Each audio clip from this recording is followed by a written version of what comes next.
Les bénéfices des huiles essentielles pour les patients et pour les soignants sont très nombreux. On va commencer par la diffusion. Très souvent sont mis en place des diffusions dans les hôpitaux. Je vais citer le premier prix qui a été attribué à l'hôpital Saint-Nicolas d'Angers. Ils ont eu l'idée de mettre en place une diffusion dans les services et ça a donné un autre contexte, une notion de bonne humeur, agréable ou autre, sans forcément beaucoup sentir les huiles essentielles. Et maintenant, il y a des listes d'attente pour rentrer dans cet hôpital justement qui est plutôt à visée gériatrique.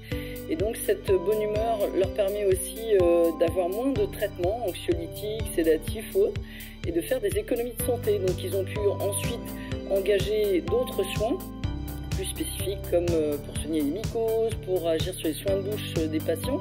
On trouve ça dans tous les hôpitaux finalement. Donner envie, sentir bon, calmer le stress.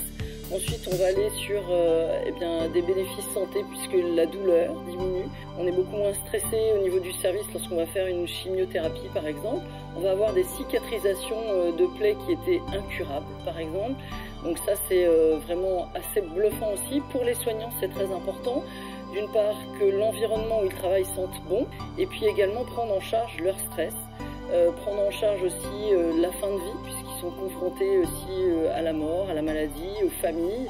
Il y a même parfois des ateliers olfactifs qui vont se mettre en place, faire parler les gens, les Alzheimer, on arrive très bien à leur faire rappeler les souvenirs, à justement oublier leur quotidien. Et on va aller jusqu'à des services de chirurgie qui vont utiliser en pré-anesthésie par exemple pour éviter certaines prémédications assez lourdes. On va utiliser de la camomille romaine par exemple avant une coloscopie, donc les gens vont être très détendus et finalement vont accepter l'examen beaucoup mieux. Donc tout ça fait que finalement soignants et soignés ils trouvent leur compte et sont mieux dans un environnement plus agréable.